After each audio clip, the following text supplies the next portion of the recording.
नमस्कार बंधुरा आज के आमी आपनादेर साथे शेयर करब एक मिष्टि रेसिपि। तबे एटा किन्तु एकटु आलादा कारण आमी आज के हाफ कप सुजी दिए आपनादेरके मिष्टि तैरी करे देखाबो कोनो रकम भाजा छाड़ा। चलुन ताहले देखे नेই। आमी एखाने हाफ कप सुजी नियेछि आर नियेछि एक कप दूध। এই हाफ कप सुजी और दूध दिए आज के आमी मिष्टिटा तैरी करब। तार जोन्नो प्रथमे गैसे एकटी फ्राई पैन बसिए दिएछि। एबार एर मध्य दिए दिচ্ছি हाफ टीस्पून घी। घीटा गले गेले आमी एर मध्य दिए देब हाफ कप सुजी। सुजीटाके देওয়ার पर खूब भालो करे नाड़िए 2 থেকে 3 मिनट समय निये एकटु भेजे नेब। सुजीटा किन्तु एखाने भाजा हये गियेछे, कालारटाओ चेंज हये गियेछे।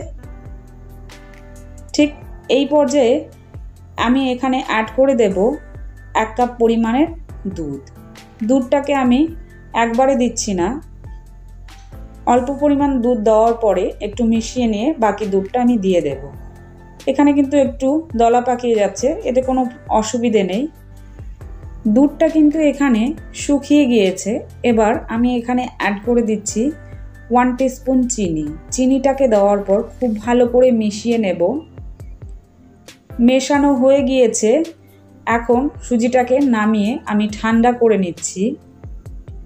সুজিটা কিন্তু এখানে ঠান্ডা হয়ে গিয়েছে। এখন এর মধ্যে দিয়ে দিচ্ছি হাফ টিস্পুন ঘি। ঘিটাকে দিয়ে সুজিটাকে খুব ভালো করে চেপে চেপে কিন্তু মেখে নিতে হবে।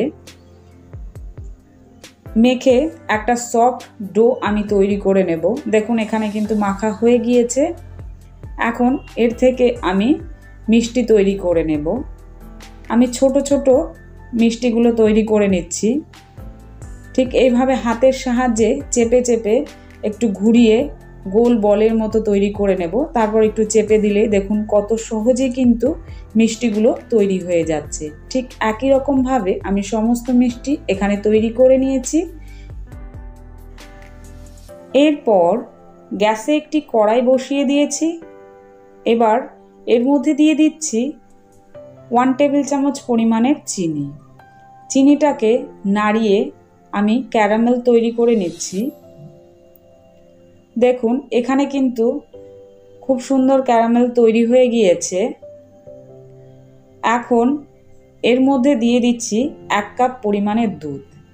এতে করে সুন্দর একটা দুধের মধ্যে কালার আসবে আর খুব সুন্দর একটা গন্ধ কিন্তু হয়।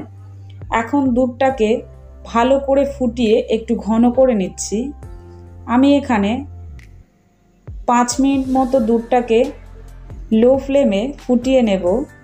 এখানে দিয়ে দিচ্ছি হাফ টেবিল চামচ পরিমাণের চিনি। আমি এখানে অল্প পরিমাণের চিনি ব্যবহার করছি, আপনারা আপনাদের স্বাদ মতো ব্যবহার করতে পারেন। এখন দিয়ে দিচ্ছি তৈরি করে রাখা মিষ্টিগুলো। মিষ্টিগুলো দেওয়ার পর আবারও 2 থেকে 3 মিনিট আমি খুব ভালো করে ফুটিয়ে নেব। এভাবে আপনারা একবার বাড়িতে সুজির মিষ্টি তৈরি করে দেখবেন। সত্যি এই মিষ্টিগুলো খেতে কিন্তু খুবই টেস্টি হয়। দেখুন এখানে কিন্তু মিষ্টিগুলো একদম তৈরি হয়ে গিয়েছে আর দেখতেই পাচ্ছেন কতটা সুন্দর হয়েছে দেখতে। এভাবে অবশ্যই একবার তৈরি করে দেখবেন। আজকের এই রেসিপি যদি আপনাদের কাছে ভালো লেগে থাকে লাইক, কমেন্ট এবং শেয়ার করবেন। আর আমার চ্যানেলে নতুন হয়ে থাকলে চ্যানেলটিকে সাবস্ক্রাইব করার অনুরোধ রইল। আজ এই পর্যন্তই, দেখা হবে নতুন কোনো রেসিপিতে। ধন্যবাদ।